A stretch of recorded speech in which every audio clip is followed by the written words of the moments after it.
city-state, the obelisk, known as the Washington Monument, was dedicated to Freemason George Washington by the Freemason Grand Lodge of the District of Columbia.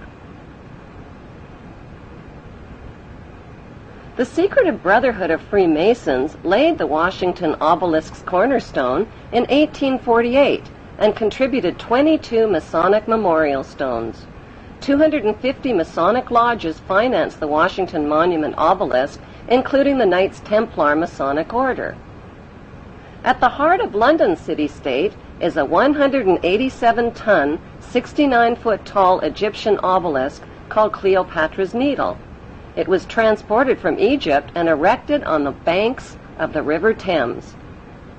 In Vatican City, another Egyptian obelisk towers high above St. Peter's Square.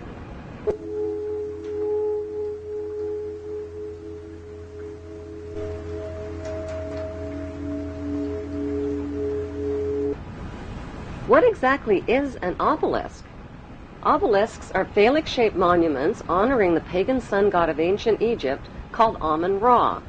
The spirit of this pagan god is said to reside within the obelisk. Obelisks symbolize the phallus and fertility.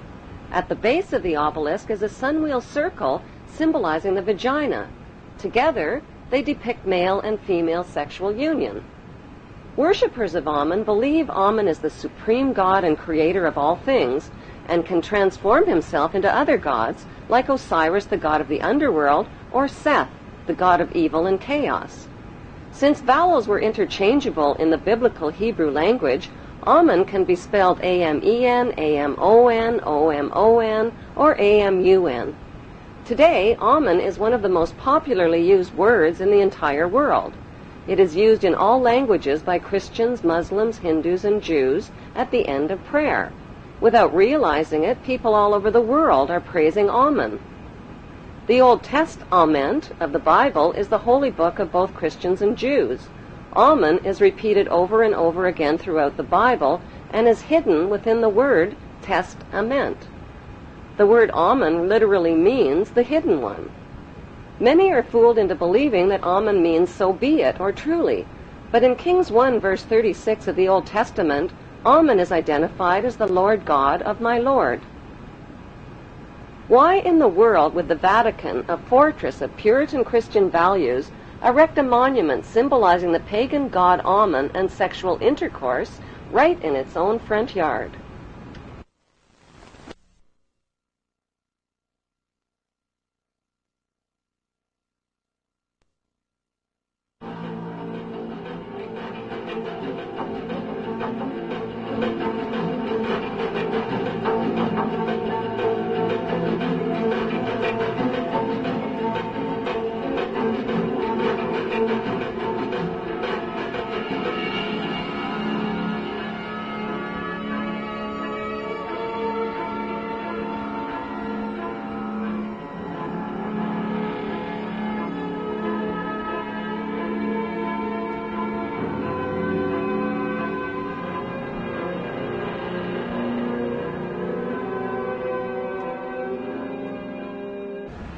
Bloodshed between the Israeli Jews and the Palestinian Muslims is routinely reported by the Western news media.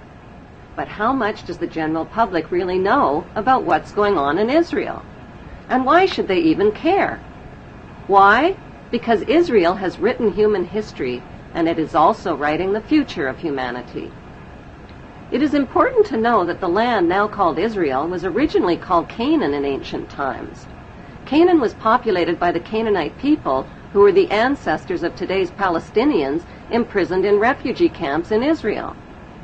About 3,500 years ago, the Semitic Hyksos kings ruled Egypt for 100 years, but were expelled from Egypt into Canaan.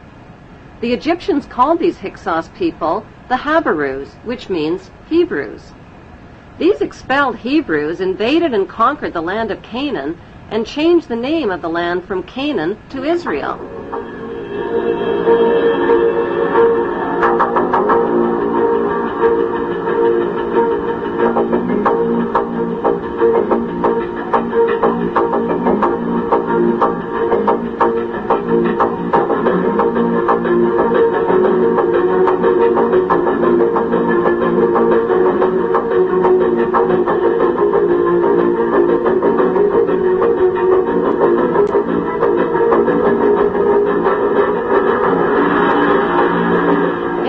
45 AD, the name was once again changed to Palestine after the Romans conquered the land.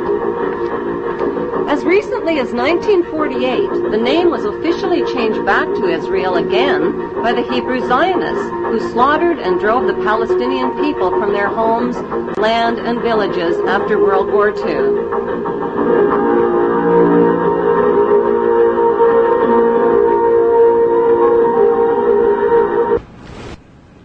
The best way to understand what's really going on in the world today is to journey back in time and dig up the ancient secrets of the past.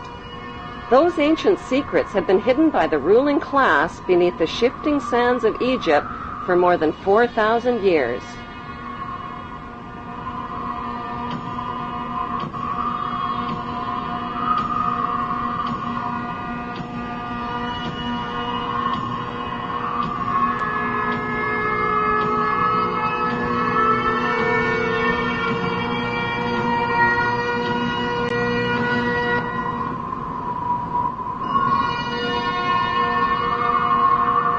Historian travel guides like Josephus, Herodotus, and Manetho, as well as writers like David Rohl, Ralph Ellis, and Niels Peter Lemke, provide flashlights into the past.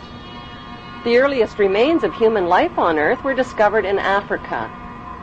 The ancient Egyptians kept detailed records of their culture and history in tombs, in temples, and on pottery, using pictures and writings called hieroglyphics. Archaeology experts have found absolutely no evidence whatsoever that Hebrew Jews lived as slaves in Egypt or of their exodus from Egypt. The plain truth is that Moses didn't lead Hebrew slaves out of Egypt any more than Charlton Heston did. So who was that bearded man with a magical staff named Moses?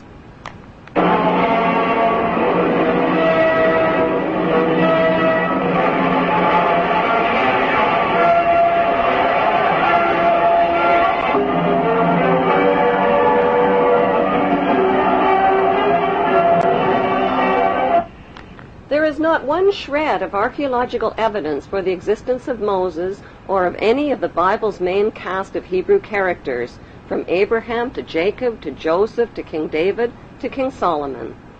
There is, however, plenty of evidence for the existence of Egyptian pharaohs, who these biblical characters are based on. The Bible's Old Testament has carefully covered up the connection between the Egyptian pharaohs and the Hebrew patriarchs by mixing up historical facts with myths and legends. The job of archaeology experts and historians is to separate fact from fiction. Modern archaeologists have confirmed that the Hebrews were not a race of people as once thought. They were a Semitic and Asiatic class of foreign workers who migrated into Egypt from neighboring lands in search of work as craftsmen and builders.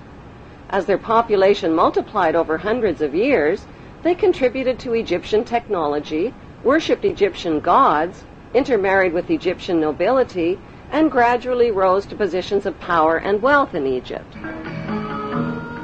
The Bible story of the Hebrew Jews begins with Abram, who was born north of Canaan in the town of Ur around 2055 BC.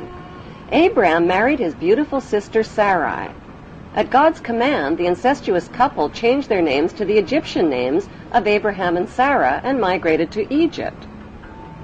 Once in Egypt, Abraham turned his sister wife Sarah over to the Pharaoh as his harem sex slave and was rewarded with gold and silver. Abraham received covenants or promises from God. God promised to make his name great and to make a great nation for him. God also made a circumcision covenant with Abraham, commanding him to mark the flesh of his people and slaves by cutting off the protective foreskin of their penises. Circumcision was a painful barbaric custom that was introduced into Egypt near this same time and has survived to this day.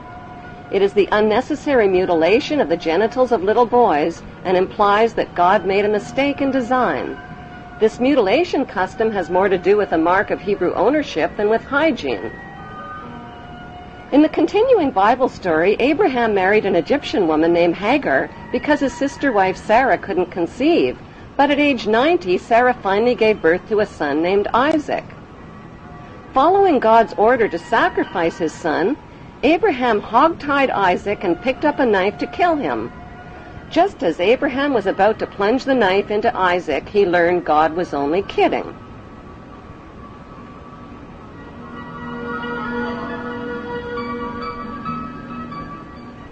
Who was the ruling pharaoh that the Bible neglects to identify when Abraham and Sarah reached Egypt? His name was Amenemhet I, and he ruled Egypt from 1991 BC to 1962 BC. The name Amenemhet means Amen is the head. Besides Pharaoh Amenemhet and biblical Abraham living in the same place at the same time,